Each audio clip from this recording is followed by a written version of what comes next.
Hello once again, everybody, and Tony here, and as promised for this Father's Day, I'll be reviewing The Two Faces of January, which was shown at the Sinistar Movie Theaters at Potsdamer Platz. The film was directed by Hossein Amini, which is also his directorial debut, seeing that he also was the screenwriter for various other feature films like Four Feathers. It was produced by Tom Sternberg, Tim Bevan, Eric Fellner, and Robin Slovo, and it was also written by Amini himself. And it was based on the novel of the same name by Patricia Highsmith, and it stars Viggo Mortensen, Kirsten Dunst, and Oscar Isaac.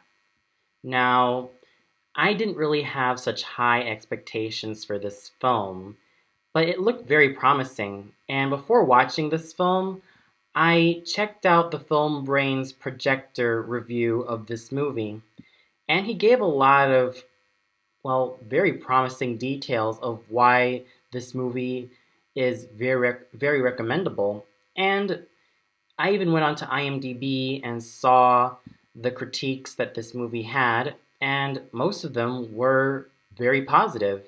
And after I watched this film, I was definitely satisfied with what I got.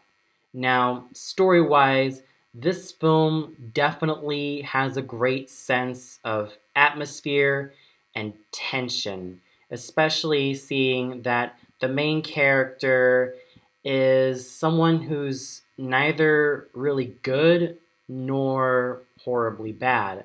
He's just somewhere between the lines, and he apparently has been accused of a lot of crimes and, has to get out of this situation as fast as he can, even if it kills certain people that also care about him, specifically his wife and their new friend, who is also a tour guide. So the stakes are definitely high in this film, not only for him, but also for his wife and for their new friend. And it is just so pulsating all around. There were no dull moments, no moments where I felt it was too slow. It was a fast paced, well paced story, and it just leaves you on the edge of your seat wanting more and more and more until you can't get enough. It is just that thrilling. And another aspect that I seem to notice about this film is that it harkens back to the days of Alfred Hitchcock, like when he directed Psycho, The Man Who Knew Too Much, and many other classic films that he created. They just definitely oozed with that Hitchcock feel, whether it comes from the music, which I'll talk about later, or even the very atmosphere and the tension that this film has and uses it very masterfully. So it's easy for me to call this film an homage to the many great works of Alfred Hitchcock. Now, cinematographically speaking, I have to say it was very well shot. It was shot in Athens, Greece, which I definitely have to say was, really beautiful. There were some moments that were quite jarring, only a little bit, like the shaky cam movements in the fast paced scenes, but those I can easily forgive because, this is all about tension and the thrills, since this is a thriller after all. So overall, I definitely felt that this film was shot very well, especially using Greece as a great location to shoot. The characters, there were three characters that I was definitely hooked from beginning to end, and those were the characters of Chester, Colette, and Rydell. Now, Chester, like I said, is a person who's neither good nor truly evil. He's definitely somewhere in the middle and is, in the wrong because he has committed a few crimes like fraud.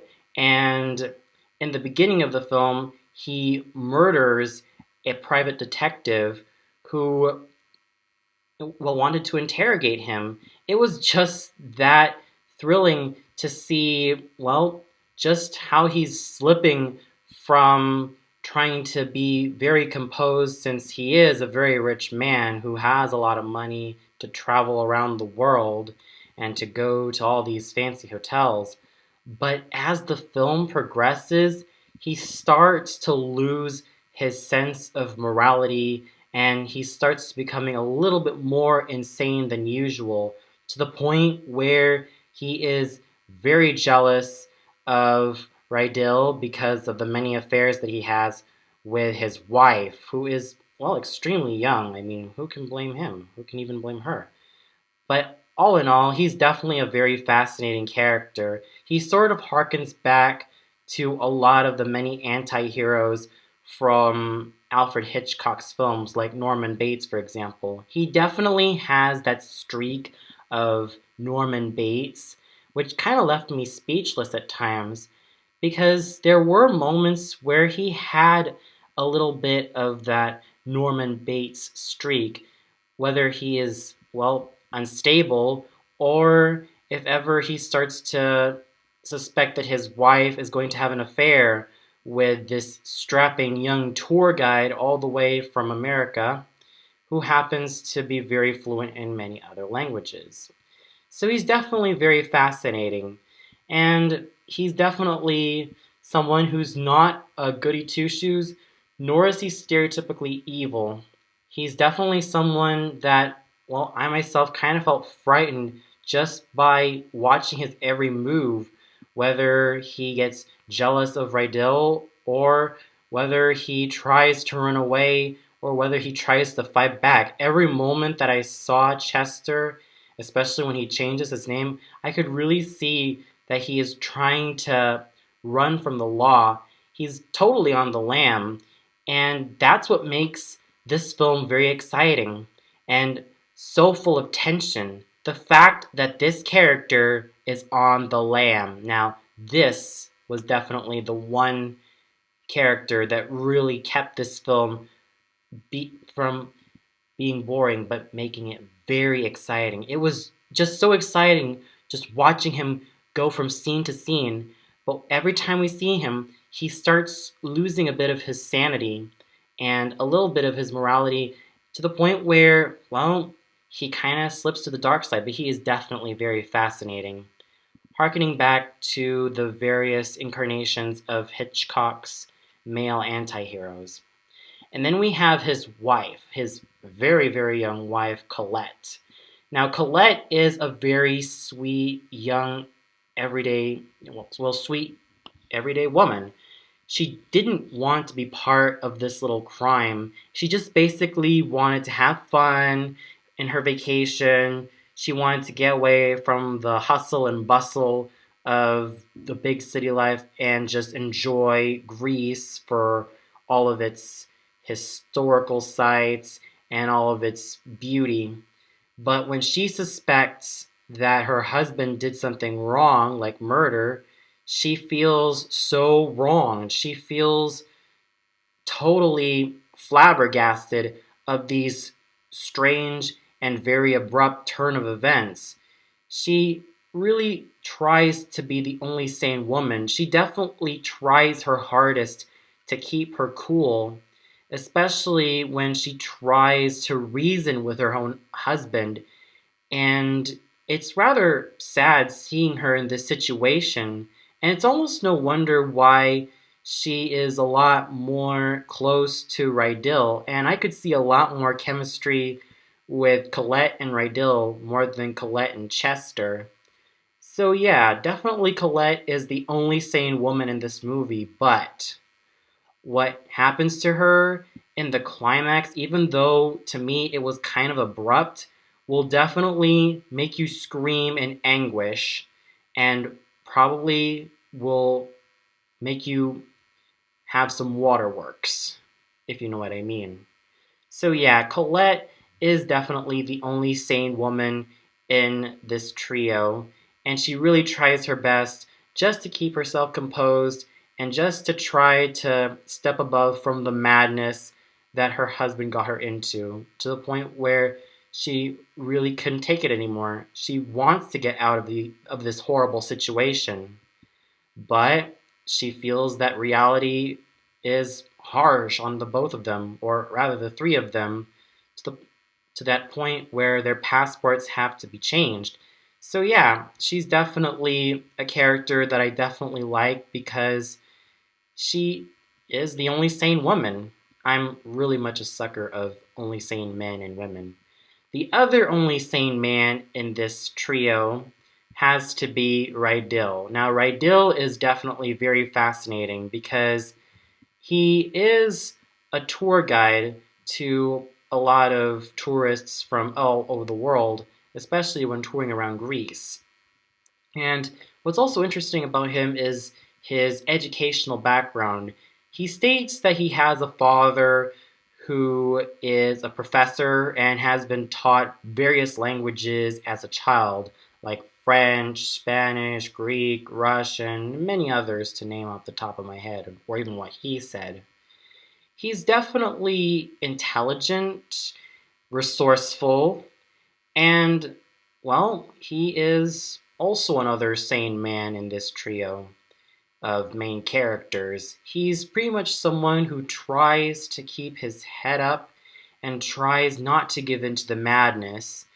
And, well, he also has a certain infatuation with Colleen, and I could see the chemistry, or excuse me, did I say Colleen? I meant to say Colette. So there was definitely a chemistry going on between Rydell and Colette, which definitely infuriates Chester because, well, Colette is his wife, and he starts to feel like the target, and he pretty much knows his moral codes very well, so he wouldn't dare stoop down to crime. He tries to keep his moral codes straight, and he tries not to bend, and he does not try to give in to Chester's criminal intent.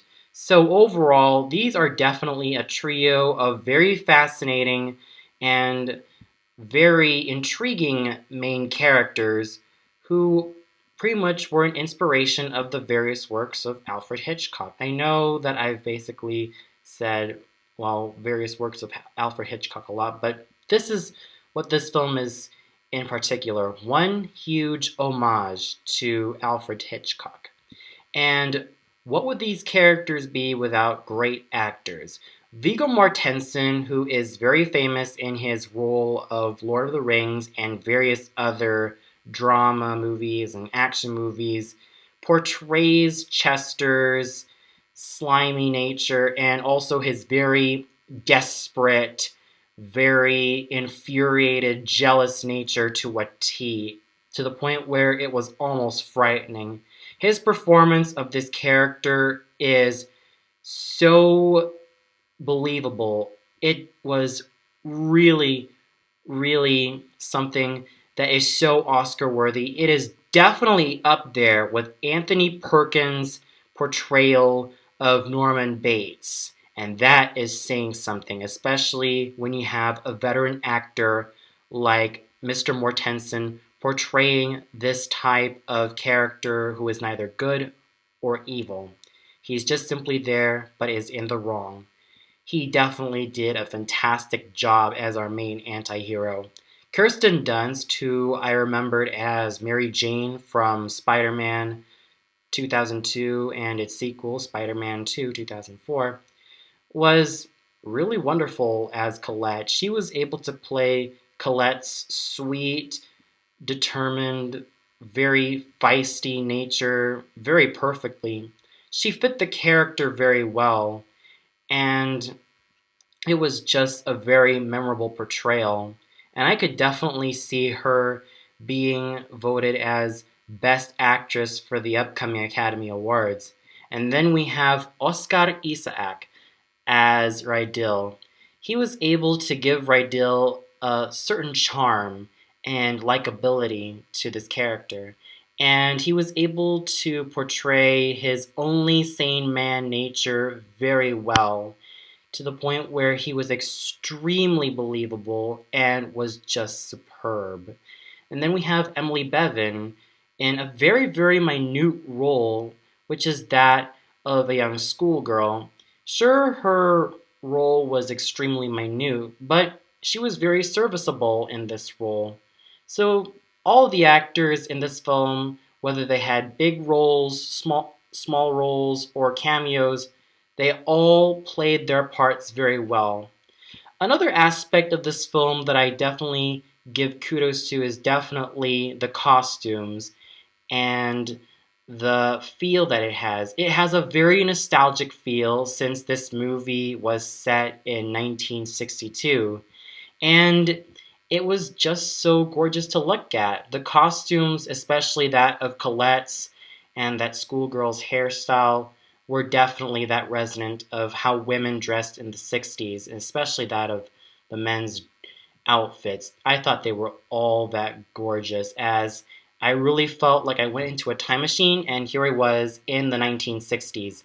Now, the one thing that I praise so highly is the music. Oh my goodness, is this soundtrack that awesome? And not to mention, very nostalgic of what you'd usually expect from a thriller movie from the 1950s or the 1960s. It has that feeling of nostalgia injected in this music, and it's all thanks to Alberto Iglesias' fantastic score.